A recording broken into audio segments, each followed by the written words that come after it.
Good morning. My name is Camilo. My partner is Maritza. We work at the Research Institute of Tropical Fruit Crops from Cuba. And today we're going to talk about HLB symptomatology and methods to contain the disease used in Cuba.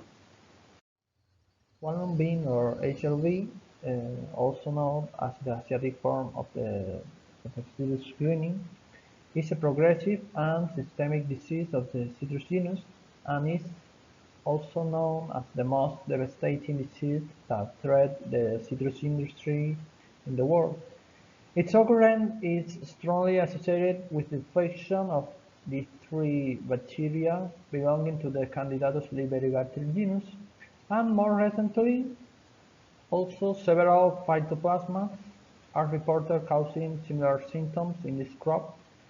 In the case of Cuba, the unique species of Liberibacter associated with HLB is Candidatus Liberibacter asiaticus.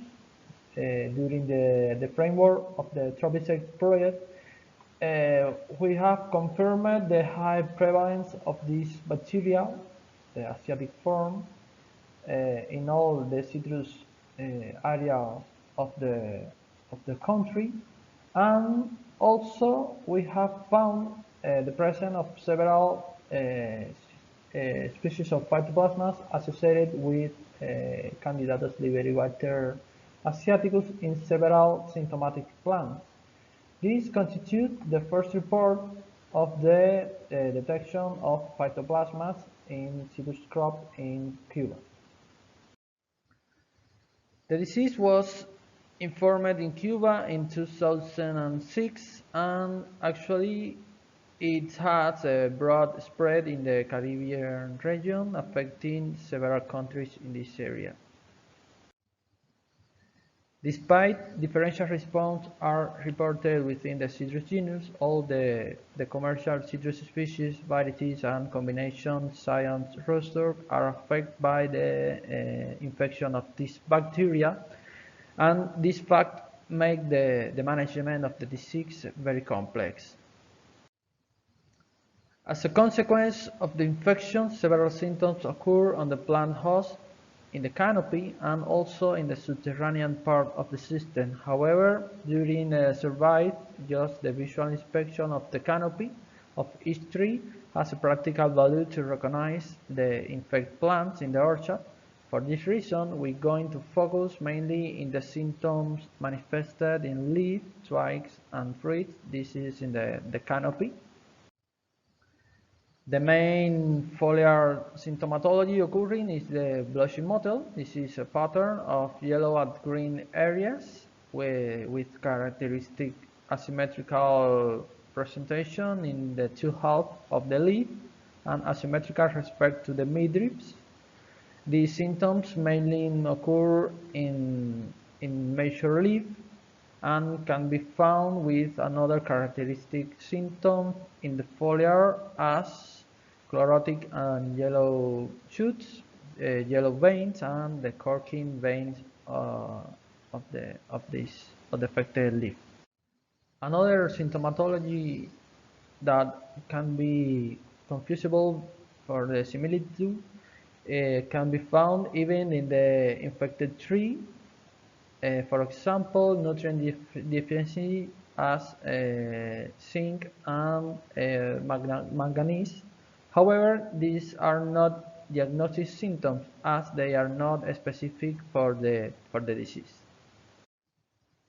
The fruits in the affected plants show a reduced size. They can ripe only partially, remaining green at the bottom, and this makes that the inversion color happens.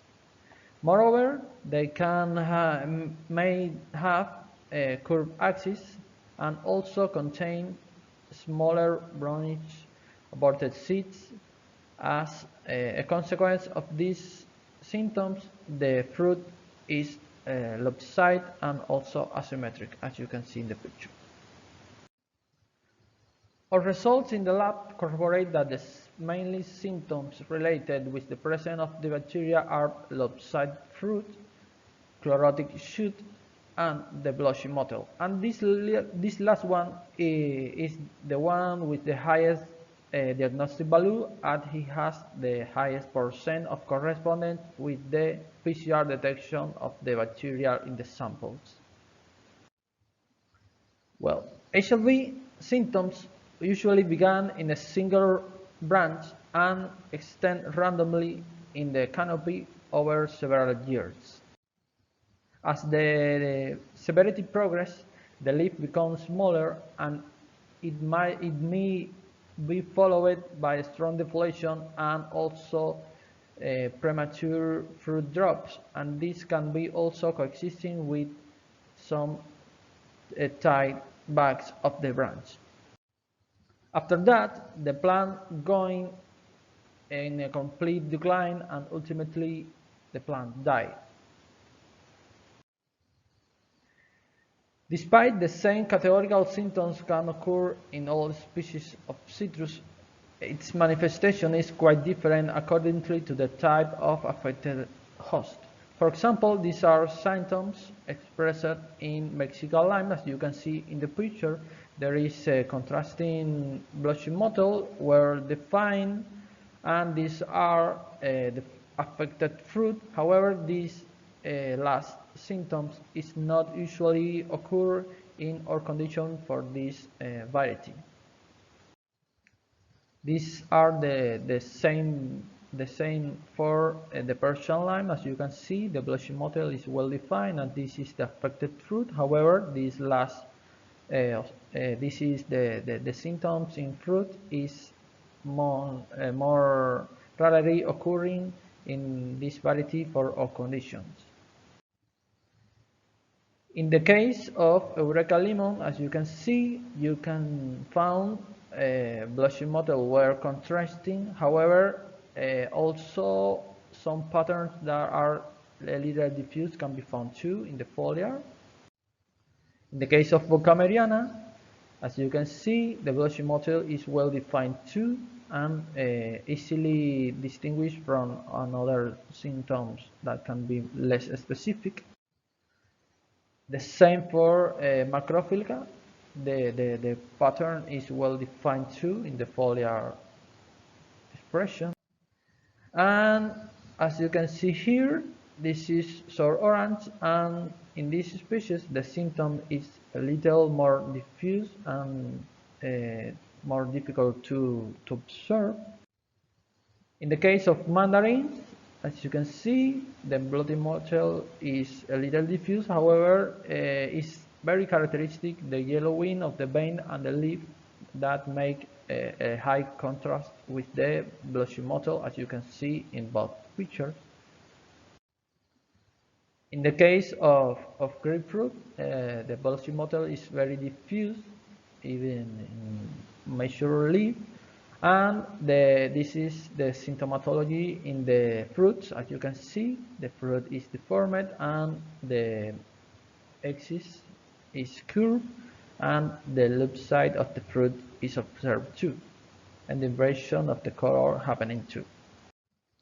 In the case of Tangelo, the blushing mottle is well defined in the foliar, as you can see in the picture. In sweet orange, the symptomatology occurring is a blushing mottle that tends to the leaf border, and is also a little diffuse and a little difficult to observe, and the fruit symptomatology is very contrasting, as you can see here, the curved axis, and the loop side of the fruits is very susceptible for to the infection. In the case of trifoliate, the blushing mottle can be found. However, this is not a frequent symptom. The most characteristic symptoms are mainly the yellowing of the leaf, and also the nutritional deficiencies in the leaf too. In Cuba, there is a national program proposal that contains the use of certificate propagation material produced on protected nurseries. This is health propagation material. Thus, the second part is the management of the vector through permanent monitoring that can be used to optimize the chemical control according to the dynamic of population of the vector, and also is mainly focused to carry out the new sprout on the citrus plant. And the third step is the periodic inspection of the orchard as a main to signaling and eradication of symptomatic plant and alternative host for reduce the inoculum source in the field. However, the main weakness is the lack of legal support or obligation that involved in the management of the HLB in our country. The main reason for this is the economic panorama in each citrus enterprise, which turn more complex the situation. In the map of the citrus enterprise, the strategy is to extend the productive life of the orchard, mainly using foliar fertilization and mineral oils application to control the vector. During the herbicide project, we have performed several surveys that allow us to determine the incidence of the HLB disease in all the citrus enterprise, and this information is resumed in the map, as you can see in the map. Two states were generally observed disease incidence higher than the 50% of symptomatic plants were characteristic in orchards older than 3 years, and incidence between 1 and 50% were characteristic from the younger plantation. Between the enterprises, two mainly enterprises were that applying more rigorous measures were selected to compare the impact of the management of the disease. This is Victoria de Girón enterprises in Matanza province and Ceballos in Ciego de Ávila province. In the case of the Victoria de Girón, the main actions were mainly focused on the control of the vector through the use of the foliar and systematic insecticide, combining this with mineral oils. The same actions were used in Ceballos, whose strategy also implicated the strict eradication of the symptomatic plants in the field and the establishment of the young orchard from 4 older ones. The obtained results in the project demonstrate that the integrated management of the disease, including the eradication of the symptomatic plants as the main inoculum source, constitute the most efficient strategy to control it. This can be observed in the graphic as the lower incidence of the disease and the higher production levels were observed in the case of Ceballos disease. As you can see in the pictures, this is graphic evidence of the impact of this strategy in the case of Ceballos. These are examples of citrus orchard from them, and as you can see, they have a high phytosanitary quality of the plants, and this also is reflecting in the high fruit production, as you can see in the lower picture. Also, the situation has forced to the Cuban citrus producer to find another alternative to decrease the impact of the disease.